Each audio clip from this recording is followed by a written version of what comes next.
A few months back, I was working in my backyard when I entered my shed, and I was surprised to find a 5-foot rat snake sitting there looking back at me. My initial response was to freak out and run and get my shotgun and dispatch at the snake. But then on a closer inspection, I realized that the snake had a big lump in its belly. It had recently eaten and actually had done me a great favor. My name is Clinton Meadows. I have 13 years experience with exotic animals, including snakes. And I can say as a fact that snakes are largely misunderstood and can actually be pretty helpful. Today I'm going to talk about the benefits of having snakes around. I'll discuss some misconceptions about snakes, why they're helpful, and why we probably shouldn't kill them. Most people fear snakes, according to LifeScience.com.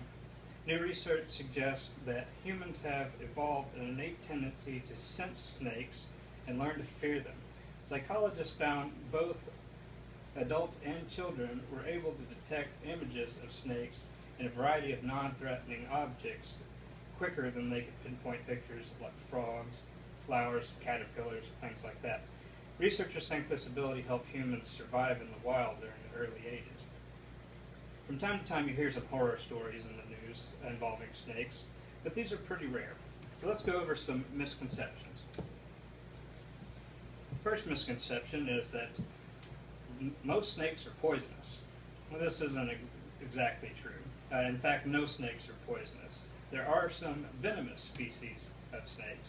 The difference is poison is ingested and venom is injected. Venom of snakes is a modified saliva that they inject through fangs to basically slow down their prey and kill their prey so they can eat them, and it's also a defensive mechanism for them. According to Texas Parks and Wildlife, there's over 3,000 species of snakes in the world, but only 200 of them are critically venomous, and that's less than 10% of all snakes. In Texas, we have 68 species of snakes, whereas we only have 4 venomous species. That includes the timber rattlesnake, the copperhead, the cottonmouth, aka water moccasin, and the coral snake. One misconception about snakes is that they will chase you. According to Lexington veterinarians, in the wild, snakes are both predator and prey, so they tend to be very wary animals. It doesn't pay off to chase something larger than you are, so they will attack if cornered or threatened, but they prefer to flee rather than come right at you. Now, a frightened snake will move in any direction that it deems necessary to get away from you, and sometimes that's towards its perceived attacker, giving the illusion that it's actually chasing you. Another misconception is that if it rattles, it must be a rattlesnake. Well, that's not true. All snakes actually will rattle their tails and leaves, and it'll make a sound similar to a rattlesnake. This is a warning sound for predators, and snakes also do this when they're frightened. It's a nervous reaction that they do. Rattlesnakes are just more evolved to where you can hear it better. So, why are snakes beneficial to have around? To put it bluntly, they eat vermin. Rodents carry diseases. Snakes rarely do. Rodents damage property. They can get in your house and chew up the woodwork. Now, snakes don't do that. They simply eat the things that damage property. But what about birds of prey and cats? Can't we just leave it to them? Well, the snake has the advantage there too. Whereas birds of prey and cats can pick off single rodents that they encounter, snakes can actually go into their homes and eat their entire family. Rodents will live in your home forever once they get in there if you don't eradicate them.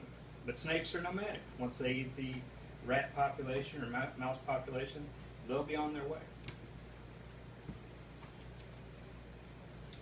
So why not just play it safe and just kill the snakes when you see them anyway? Well, the problem is, as populations of snakes decline, populations of rodents increase.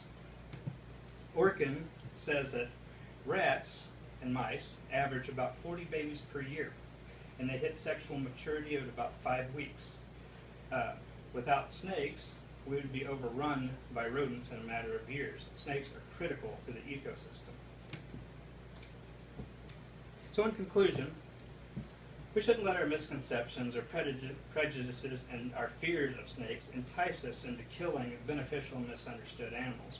The snake I encountered in my tool shed eradicated an entire rat population and left my property peacefully. If I were to kill that snake, I would still have rats in my shed, and they'd likely be in my house now. Exterminators cost a lot of money. Snakes are free. So why pay for something you can get for free? So next time you encounter a snake, keep in mind that it may be frightening, but it may be also doing you a huge favor.